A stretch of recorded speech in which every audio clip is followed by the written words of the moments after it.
If you're ever in Madison, Wisconsin, do yourself a favor and go to the Nitty Gritty. It's kind of at the end of the square.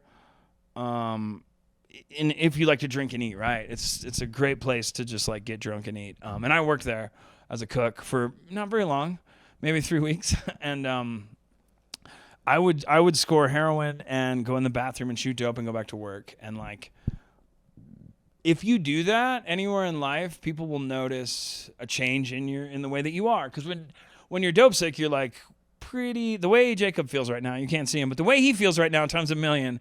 And then you go into the bathroom and come out, and suddenly you're really happy. Suddenly you're really happy.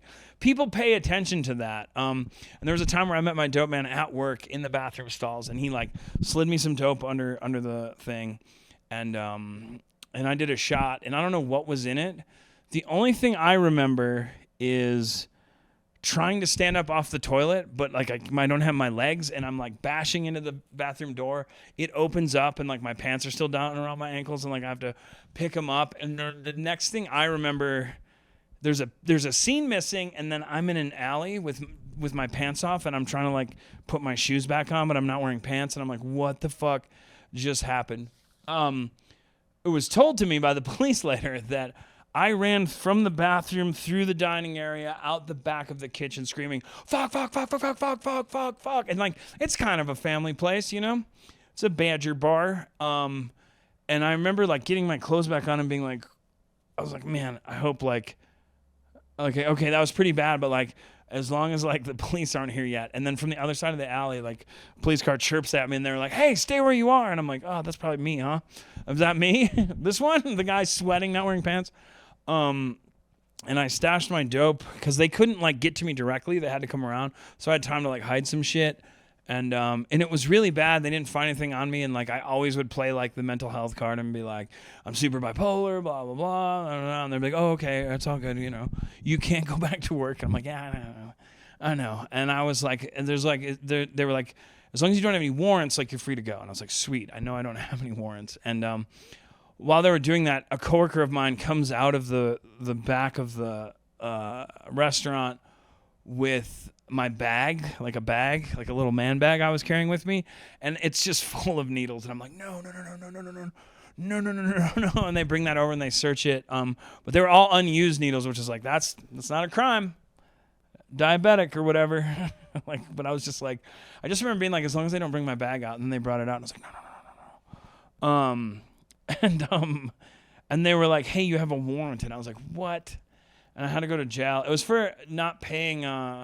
My girlfriend at the time was in Minnesota, and she was paying my restitutions, and she missed a payment, which means there was a warrant for my arrest, which means now you have to pay it in full. So I called her and I was like, hey, like, can you please pay it? She's like, it's like $1,500. I was like, I know, but like, I'm going to go to jail in Dane County, and then they're going to take me, or I'm going to go to jail in Dane County, and then they're going to take me to Rock County, which is where the offense happened. I was like, please don't do that. And she like used her mom's credit card. It was a whole thing. And I got out. I didn't tell anyone I got arrested. I went home and told my roommate, like, yeah, I got just looking for a different job now. You know what I mean? And a guy who worked there who we like got along and stuff, and he thought I was cool, and he knew I was a comedian. He texted me. He's like, hey man, what happened to you today? And I was like, what do you mean? He's like, well, I know something happened with you, but everyone's being kind of hush hush about it. You know, I just want you to know, like, I care about you. Like, what happened? And this is one of the stupidest things I've ever said. Instead of just saying like, I'm a heroin addict, I did some bad heroin, I ran out. This was like the early days of fentanyl. We didn't know what it was. It was just every like third time you'd shoot dope, you'd just like go out of your mind, and you'd be like, what the fuck was that?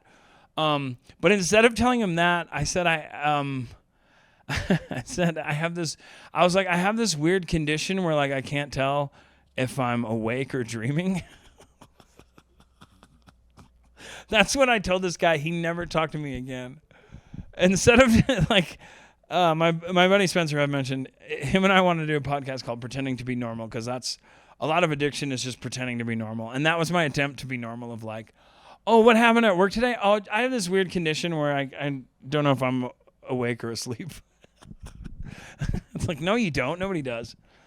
Yeah, and then that was it. That was it for that one. It was so bad.